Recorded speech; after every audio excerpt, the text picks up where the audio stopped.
முதலாவது நம்ம யாருக்காவது பர்த்டே அப்படின்னு என்ன பண்ணுறோம், முதல்ல அவங்கள விஷ் பண்ணுறோம், அவங்களுக்கு வாழ்த்துதல் சொல்கிறோம், அதுக்கப்புறம் அவங்களுக்கு ப்ரெசென்ட் வாங்கி கொடுக்குறோம் இல்லையா?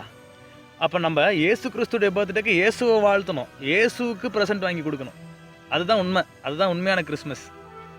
அப்படி இருக்கும்போது இயேசுவை எங்கே போய் வாழ்த்துறது, இயேசு எங்கே இருக்கிறாரு, அவருக்கு எப்படி போய் நம்ம கை கொடுக்குறது அப்படின்னு பார்த்தா பைபிளை ஒழுங்காக படித்தா அதுக்கு பதில் இருக்குது. ஒன்றும் இல்லை, மத்தேயு 25ஆம் அதிகாரம் 41ஆம் வசனத்துலேருந்து 46ஆம் வசனம் வரைக்கும் படித்து பாருங்கள். அதில் விளங்கும், நான் பசியாக இருந்தேன், எனக்கு நீங்கள் சாப்பாடு கொடுக்கல. நான் தாகமாக இருந்தேன், எனக்கு நீங்கள் குடிக்க கொடுக்கல. நான் நிர்வாணமாக இருந்தேன், ஆனால் எனக்கு வஸ்திரம் இல்லை.